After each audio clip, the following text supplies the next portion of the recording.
Cheers, everyone. Dave Brown here with the New Populist. Thank you again for joining me. So, Ron DeSantis, a lot of conservatives like Ron DeSantis. They think he's the better alternative to Donald Trump. And I do like him. I have questions about his foreign policy. But my other concern, and this is a big concern, is his campaign because Ron DeSantis supporters are telling me that he would do better against Biden in a general election than Donald Trump. But the more we see DeSantis campaign, the more I think that's just not correct. He's falling in the polls. And in fact, I think Vivek Ramaswamy is catching up to him. And this is a guy who's 38 years old, who has never held political office, and he is catching up to a second term governor who has had massive media exposure. How is Vivek Ramaswamy catching up to Ron DeSantis in the Republican polls? Well, this is how. Just from today, an article from Newsweek. Ignore the title, it's obviously slanted against DeSantis. But apparently, Ron DeSantis is being accused of wasting money on a Bud Light lawsuit. So Ron DeSantis is looking into Bud Light, and this has to do with the controversy over Dylan Mulvaney. So let me read this article real quick and go through it. Florida Governor Ron DeSantis is receiving criticism for focusing a new investigation into Bud Light's business and marketing practices for claimed negative effects on state retirees' pension funds, as the effect is small in the grand scheme. This is, again, Newsweek editorializing. Obviously, they're not a DeSantis fan. DeSantis, who in May announced his candidacy to be the Republican Party's 2024 presidential nominee, has regularly criticized what he calls woke ideologies while in office and on the campaign trail. Critics have lambasted him for perceived anti-LGBTQ plus policies, book bans, teaching a different side of black history, and for his Don't Say Gay bill that sparked a legal battle with Disney. Now, again, editorializing, I actually support the bill that had nothing to do with not saying gay. So again, this is Newsweek being Newsweek. Bud Light's partnership with transgender activist Dylan Mulvaney in the spring led to the company's market value taking a drastic drop. Criticism against the marketing campaign sparked a wave of similar cases against major companies, including Target, based on the perceived targeting of children in terms of LGBTQ plus clothing and advertising. So DeSantis today sent out this letter to Bud Light, and he sent it out also on his, I think it's IG or Twitter here. And he said, "We've kneecapped ESG in Florida, so I'm calling for an investigation into AB InBev's action regarding their Bud Light marketing campaign and falling stock prices. All options are on the table, and will corporations that put ideology ahead of returns should be on notice." So Ron DeSantis is putting Bud Light on notice.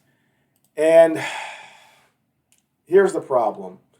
It goes both ways. So if DeSantis can threaten Bud Light for hurting stock prices by their marketing campaign, that also means that Gretchen Whitmer in Michigan, Gavin Newsom in California, if there's a company that doesn't promote LGBTQ plus and their stock market or their stock prices start to drop because some gay activists are saying boycott this company or corporation, can Gavin Newsom now start an investigation into that company saying that their practices have hurt the stock prices and require some sort of government intervention? So I think that is a very dangerous precedent to set, that a governor can go in there and dictate to a company, in a sense, how they market their product. Now, if the shareholders, and I guess his point is here is that the pensions in Florida have Bud Light stock.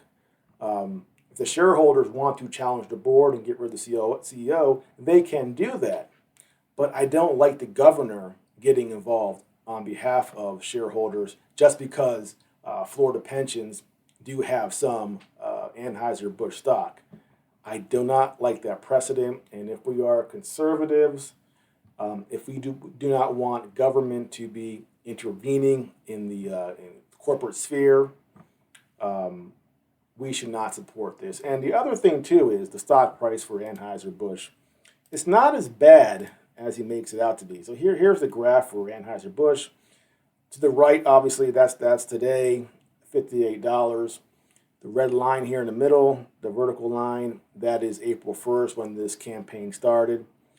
And actually, it was actually October in 2022, the stock prices were actually much lower. So again, if you look at the last 3 months, you can say, oh, the stock price dropped, significantly.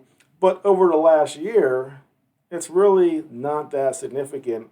And compared to back in October of last year, the stock is still up a pretty good margin here. So I don't quite think that the stock price for Anheuser-Busch really reflects some sort of catastrophe that is hurting the stockholders in a way that the government should be involved. In this case, obviously, Governor DeSantis. So I don't think there's really a case here, and I think this sort of intervention into the private sector by governors is a terrible precedent to set. And just because we want to go after woke companies, go ahead and boycott them. By all means, do not buy Bud Light.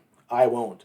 I haven't bought a Nike product in 7 or 8 years. Why? Colin Kaepernick. I thought that was insulting, so I don't buy Nike. And there's a few other companies as well that I do not buy their products because I have a problem with what they're marketing. And if you have a problem with it too, go ahead. Don't buy their stuff. But again, having the government come in, a governor wanting to play these games, this goes both ways, and we're going to open up Pandora's box for state-level intervention into all these corporations and their activities, and that is, again, a terrible precedent to set. And I don't think this sort of thing here will help his sales pitch to the American people that he is the candidate that we want to first nominate in the Republican Party and then go on to be the winner of the general election. So I think he's taking his anti-woke stance a little too far, and I do not think it'll be productive in the long run, but that is just my opinion. And if you look at the polls, it seems that is the opinion of the Republican voter. So we'll keep an eye on DeSantis, watch his campaign, and see if he continues down this path or if he makes changes. He did recently cut some campaign staffers. Perhaps he should look at his campaign manager and reboot the whole thing because what he's doing right now is not working. So come on, DeSantis. I like you. I want you to do better. Even if you don't get the nomination in 2024, I want you to be in a good place for 2028. Don't completely ruin your chances later on as well by being such a knucklehead. But it seems that's what he's doing a little bit. So we'll just have to watch him and see where he goes. Well, that's it for now. If you are new to my channel, please like and subscribe, and I'll see you next time.